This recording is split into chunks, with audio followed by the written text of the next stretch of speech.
Hey guys, so this is a fun one. We get to talk about the best NAXX that's ever happened, and we just have to talk about what happened last week, right?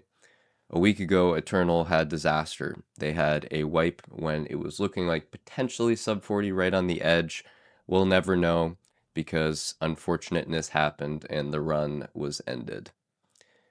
Or bricked, as some would like to say. Speaking of bricked, bricked had the fastest ever NAXX before this, 4242, where Era was a little bit different. On Era, they have buff cap and debuff cap. Fresh doesn't. Fresh has dual spec as well. So no debuff cap. They don't have polished armor, lucky rocket. Just a little bit less survivability and utility in some ways. Other things to mention are in this raid, the priests are able to use unlimited wisdom flasks. So just spam those when you're out of mana.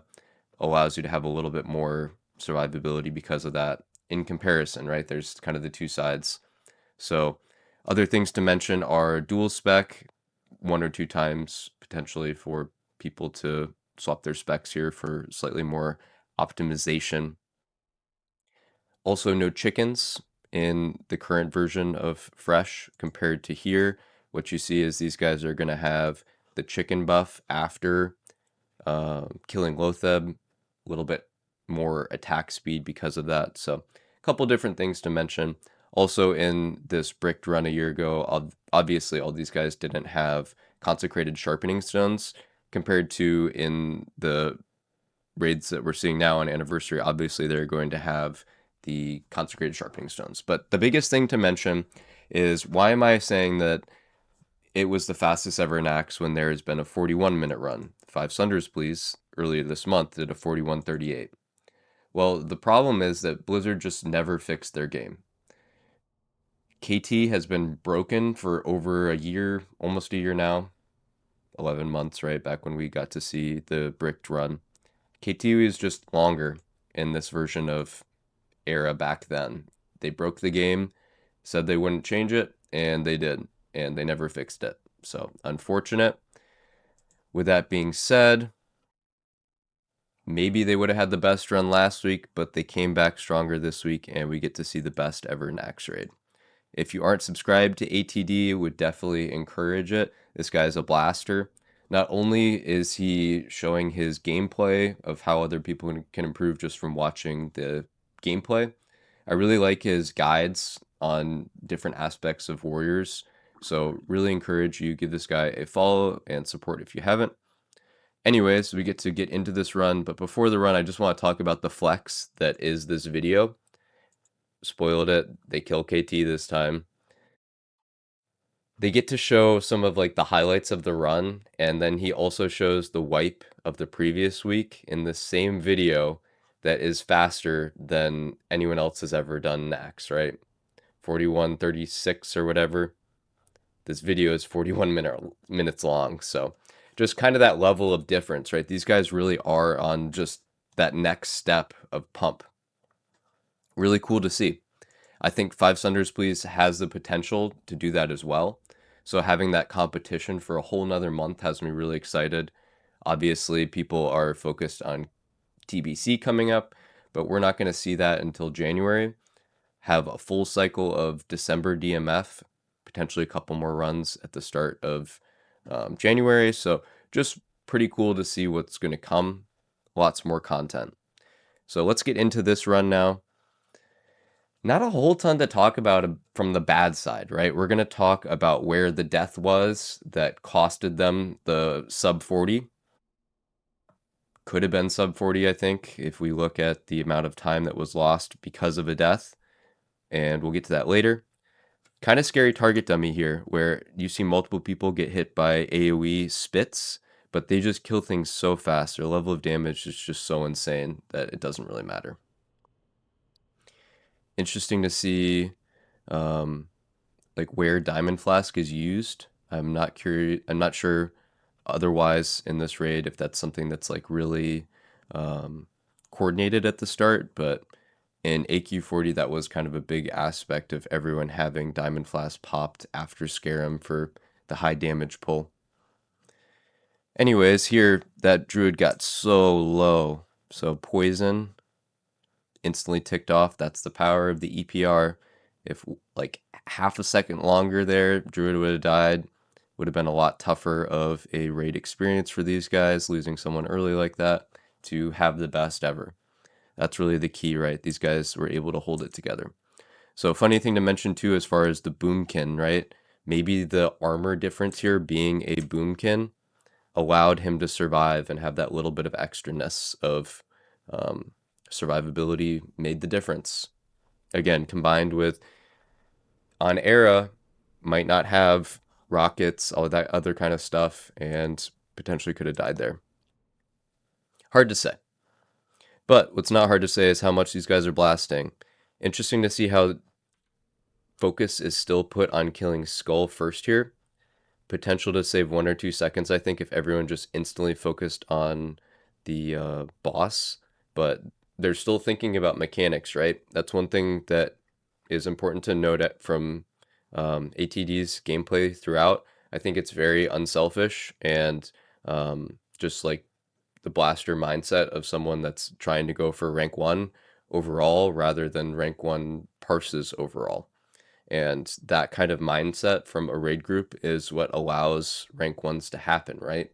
If you have more and more people that are just so obsessed with getting highest DPS, the focus can get lost. And that's ultimately what caused their death later, if we look at it in my perspective.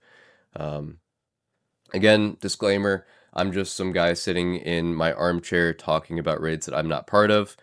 I do know a fair amount of these guys, so shout out to the gamers that I've raided with. But again, there may be some nuances that I am unaware of, and for that reason, I definitely need to give the disclaimer that I don't know everything, and I won't claim to.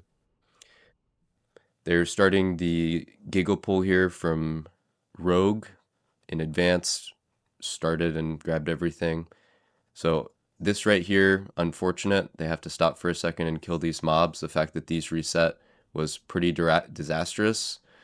Again, not huge time loss, but it is a time loss. The fact that those mobs reset and they had to kill them in that kind of awkward way right there. So potentially like 5-6 seconds right there. That could have been the run. They all get in the room. How fast are they in? They immediately are going. Good. So very little downtime. They're getting Spiderwing done in 5 minutes. Very, very fast. So note at the top here how he has this weak aura that is saying the time of the run and just like the difference in time. So interesting how in total their run was 1.5 minutes faster than 5 Sunders, please. It didn't come from Spiderwing. Spiderwing was actually slower than 5 Sunders, please. This is an interesting adaptation that we've seen now from the raid. So the paladin that I think it's the paladin that does this pull, right?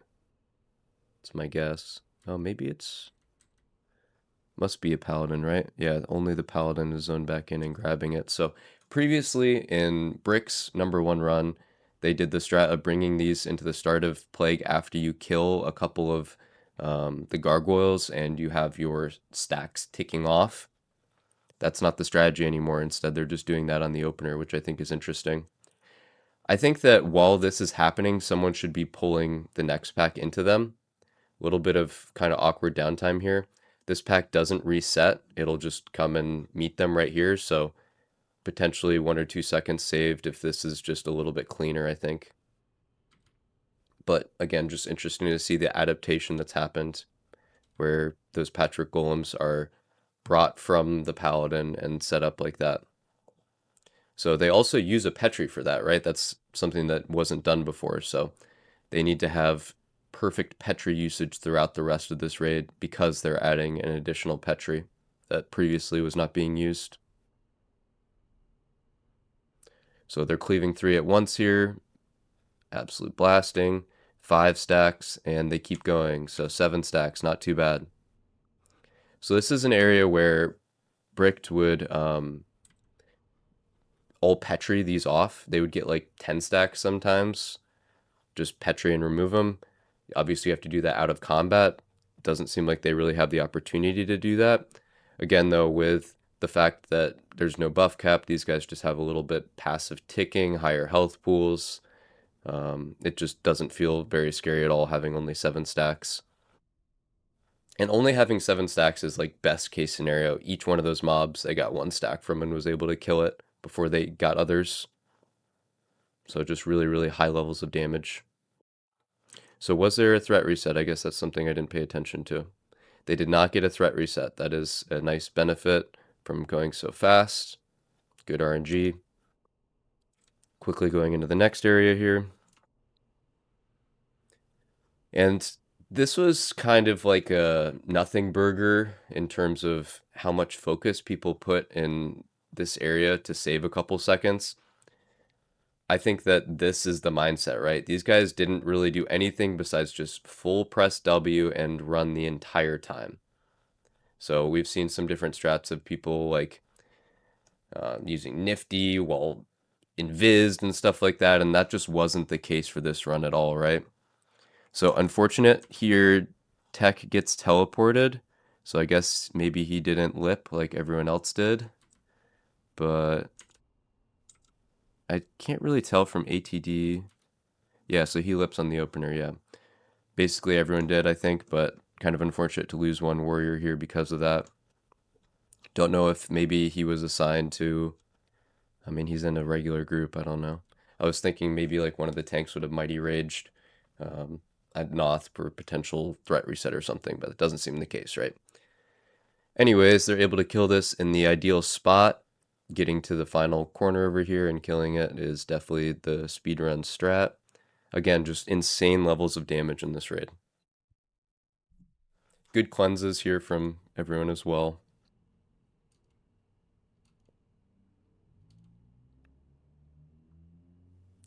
So this is an area where previously people would be speed potting here, but they can't speed pot because they all lip on Hygen.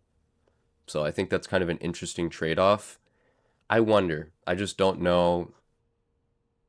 Seems like the move is everyone lips and they use potion cooldown for something else, but just kind of an interesting adaptation again.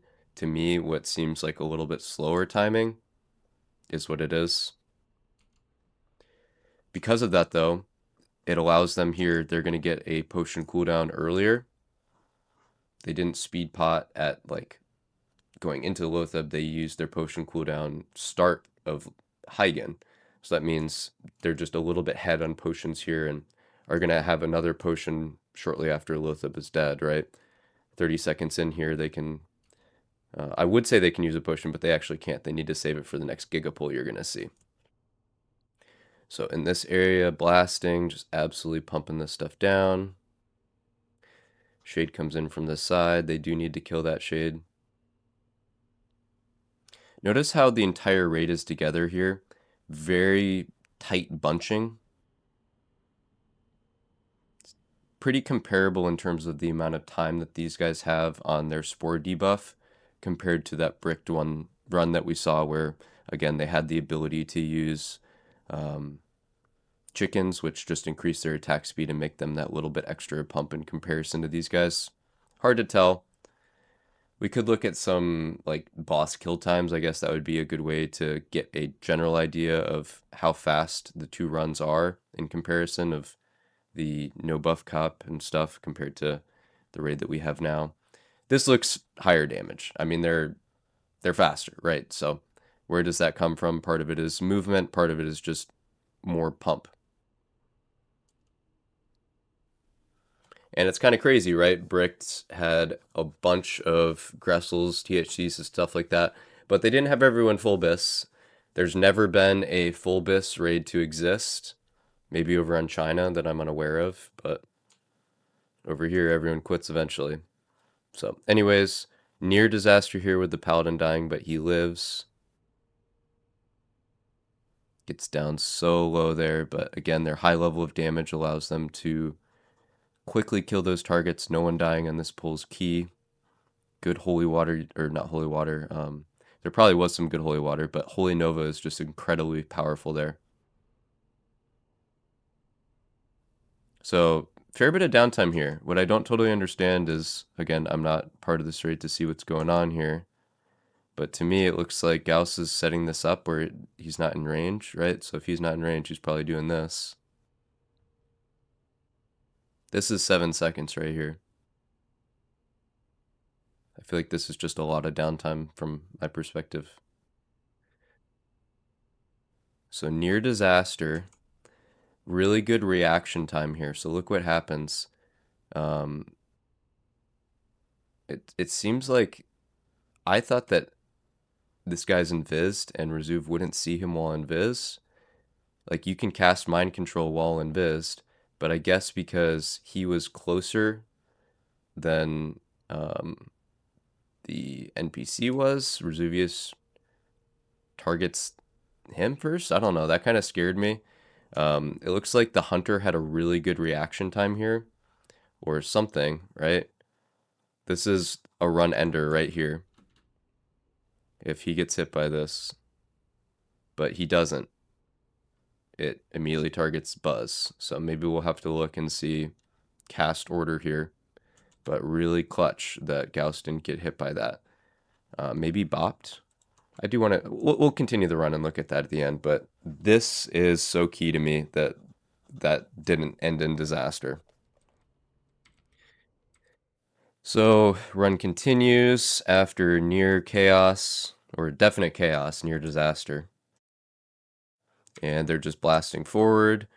Kind of scary double pulls here. Again, just really high levels of health get them through. High levels of damage.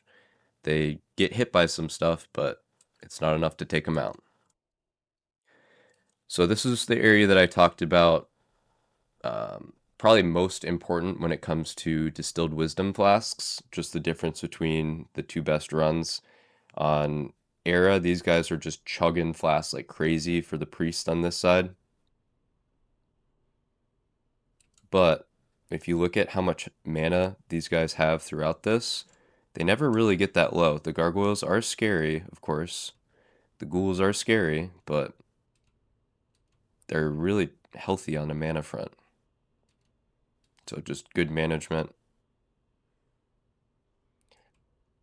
And this is a little spooky here. Some good dummies go out. Notice how they have everything kind of in the middle, so they're able to quickly take care of other ads too. I thought that their focus on the back and the front back and forth was really good. What makes Gothic fall apart a lot of times isn't the ads that you're bringing through the gate, but the other ads that are coming in the back. And you see just really good coordination here from a lot of warriors instantly killing this. They're just taking no damage, right? And when you take no damage, the healers are able to sustain themselves a lot better. So I'm moving forward here.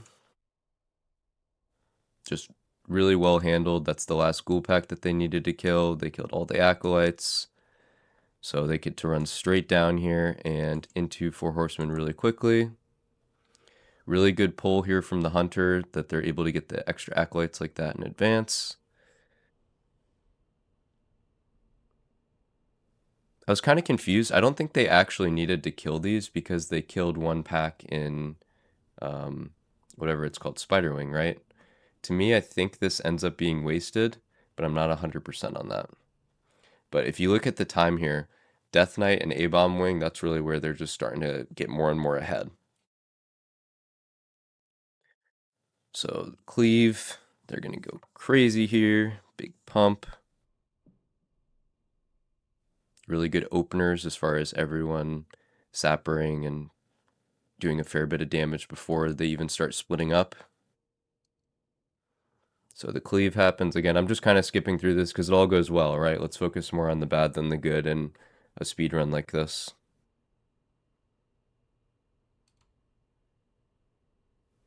So the main thing to mention is the Ziliac pump. Blamo dies and the fight's over. They really succeeded over there on Ziliac.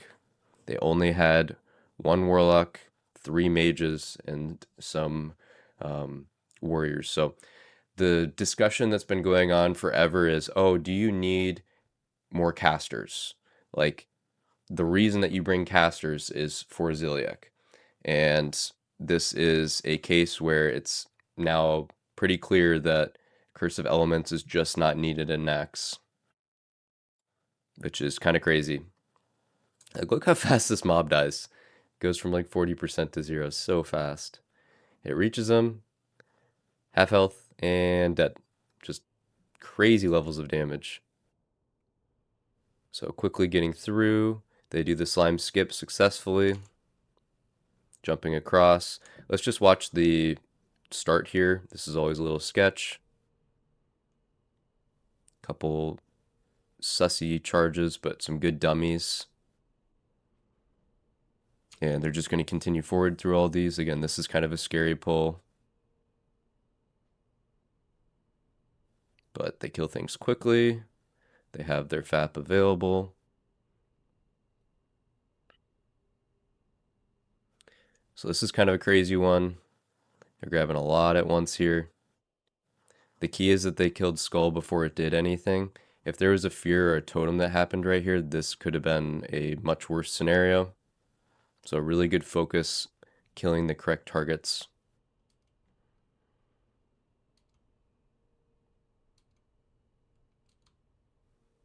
And good timing here. The fact that Patrick was on the other side like this, it allows them to just continue forward and setting up for Patrick very quickly. So they basically meet Patrick where it is, 0 downtime, healers are ready to go, all the priests levitated, all the paladins have basically full mana. This to me was a real key in the #1 run, is just how this all worked out right here.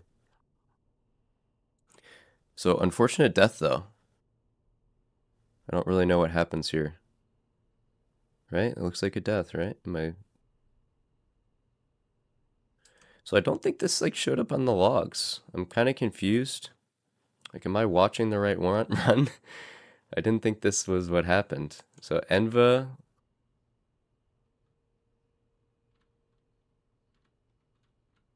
I'm genuinely not understanding what happened there. There's solo hateful tanking. Does he get healed? I don't understand what's happening here. So if anyone can explain this to me. I don't see him. Enva right here. I guess maybe, no, 1, 2, 3.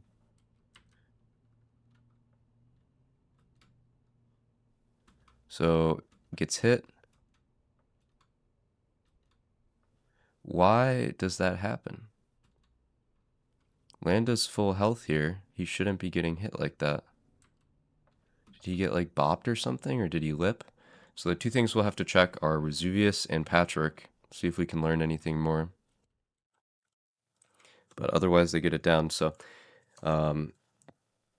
I looked at the logs beforehand. I hadn't watched this run, and this is my first time watching through this full run right now. On the logs that I saw, I thought it was just one single death to Blizzard. So kind of confused why that didn't end up showing in the logs, or like what we just witnessed. I don't totally understand. So anyways, the thing to mention here is they did the trash tech where they have a paladin pull this to the side. I think it's a paladin. I'm kind of all out of sorts after my confusion. Maybe it ends up being the hunter or priest. The priest is the one that's on the other side. Yeah, so they had the hunter do it, I think. So hunter grabs it all, priest brings it farther away. And then they have to summon those guys afterwards. The hunter actually lives.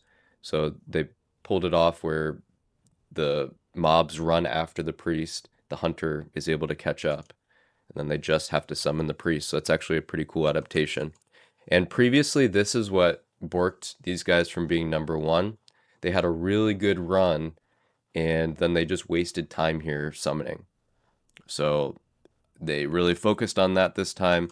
Notice how the Warlock is at the front of the pack, instantly getting the summon off.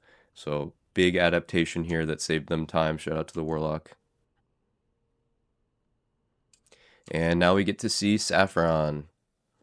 And ADT had #1. ATD.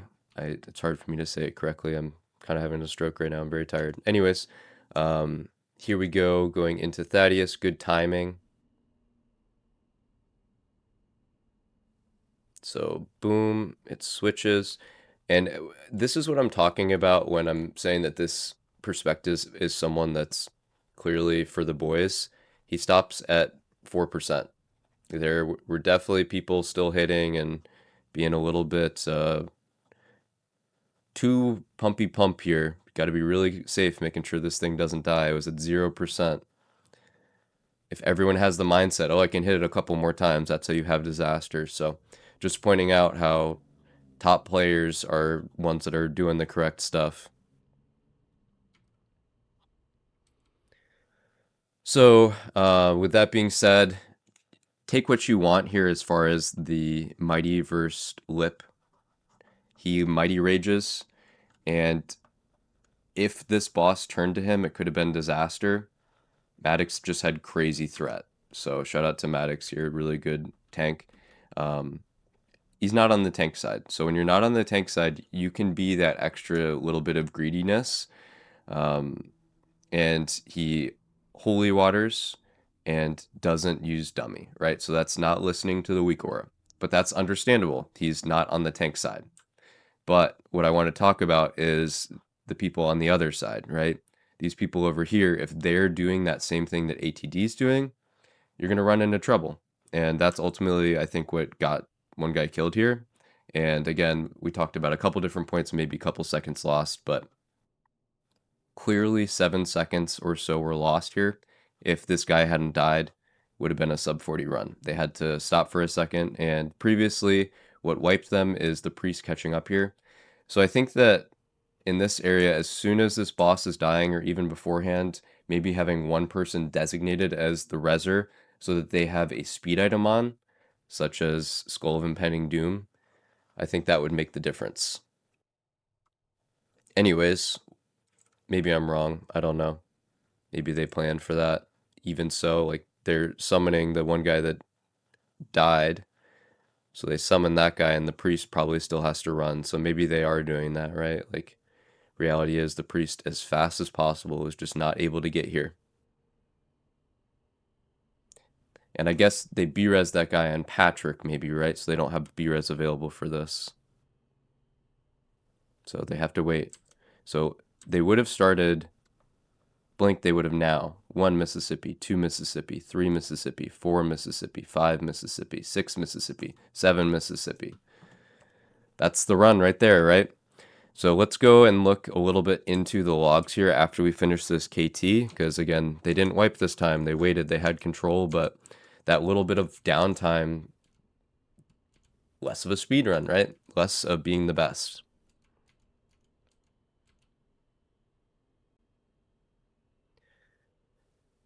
So good RNG on the opener. They didn't have to deal with any mechanics until like 40% here. They do get kind of unlucky with a Frost Blast on melee and Mind Control somewhat around the same time, I believe. I tuned in for the end of this last night, so yeah. So bad RNG here. Good target dummies. But I think instead of a dummy, using a whatever it's called, magic dust is just better. So again, multiple deaths happening here. They lose like 4 melee. So just the combo of the Frost Blast and then another volley right after, boom, boom, boom, boom. Dead, dead, dead, dead. So lost a little bit of pump there at the end. They had good RNG of Frost Blast just on one single caster, maybe 1 or 2 seconds saved, but the big thing was just that they didn't wipe, right? They had by far their best ever run, and sub 40 is definitely on the table.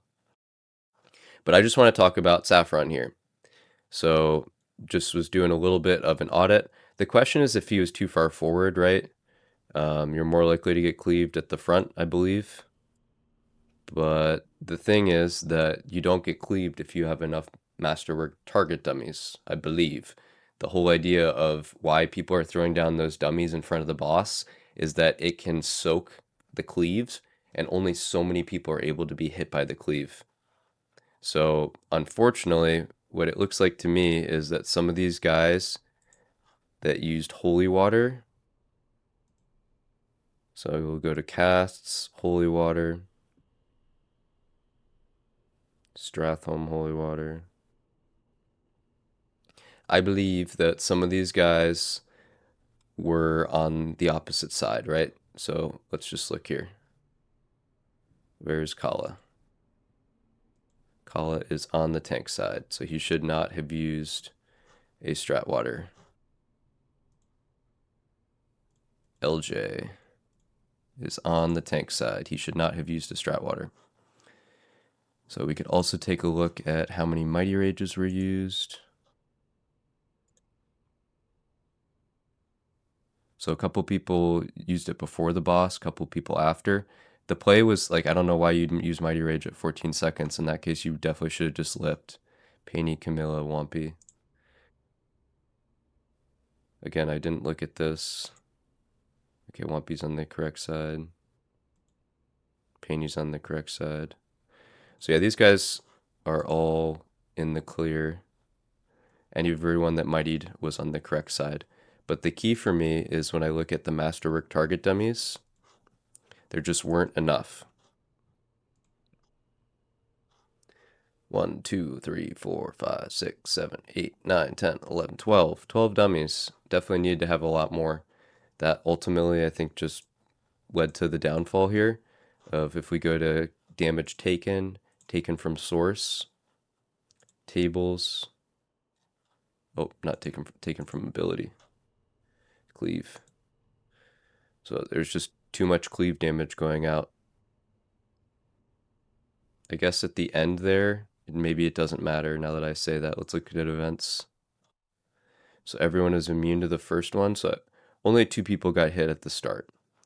So it was actually the last cleave that got these guys killed, and that might have not mattered. So kind of going through this thought process as we're talking here, in reality, maybe it didn't matter that these guys strat watered, and maybe it was actually better to try and do a little bit more damage, right? If they had somehow been able to have a 13-second kill, they wouldn't have gotten cleaved at the end. Realistically, like 15, I think, is about the fastest ever, but, you know, maybe could have been a second faster and not had that death then. But one thing to mention is that no one's using Frost Deflector. I feel like going into the boss, if the entire raid uses Frost Deflector, that's a fair amount of damage that is absorbed.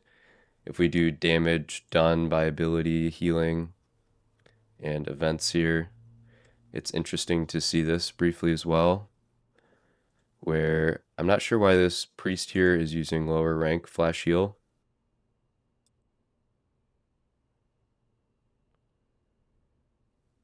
Interesting to see the persistent shield. Shout out to Bonzo. Got a inspiration proc on a lot of people, and that inspiration proc reduced the amount of physical damage. So doing that on more people is definitely advised. So again, I think Bonzo did a really good job trying to save tech, but unfortunate to have that death. Only 2 out of 3 of the mages were using Frostward in this raid. Third mage didn't seem to have a keybound, so something to mention there. Just all those little things, thinking about how you can take less frost damage. But again, if you look at damage done by ability here, damage taken from ability, a large amount of the damage taken is that frost aura. They negated most of it, but they were hit by some of it, right? So if everyone also had that frost deflector on, I think that could have been impactful.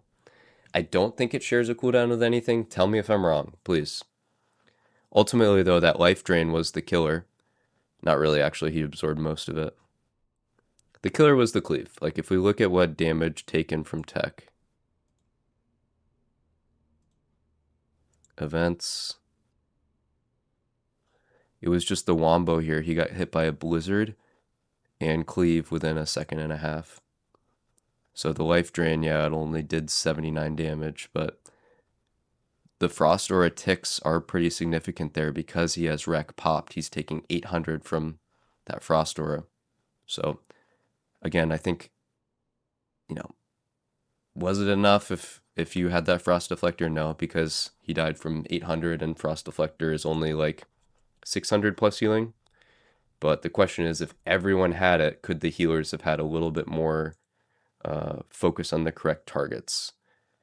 Hard to say, because he didn't get hit until he got hit by everything at once. I don't really see this as recoverable. So maybe all this discussion right here is a waste of time. Let's look at Patrick now, because again, when I look at this full raid,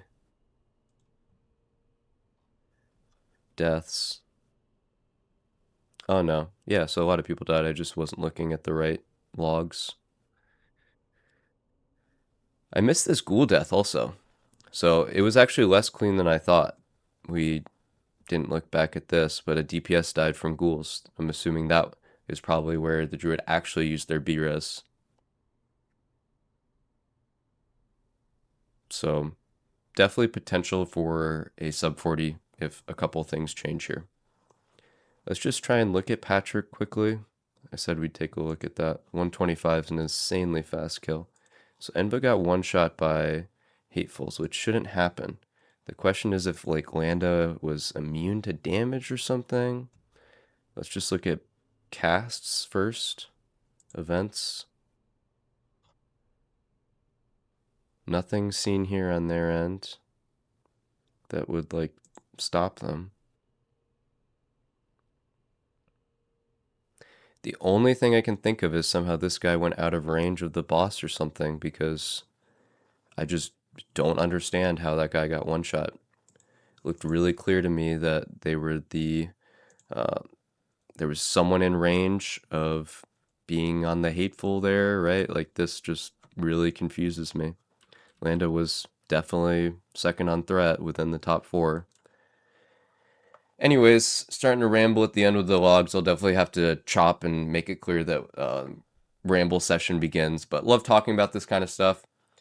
Hopefully we'll get to see more of the best raids ever. But till then, GG's. See you guys.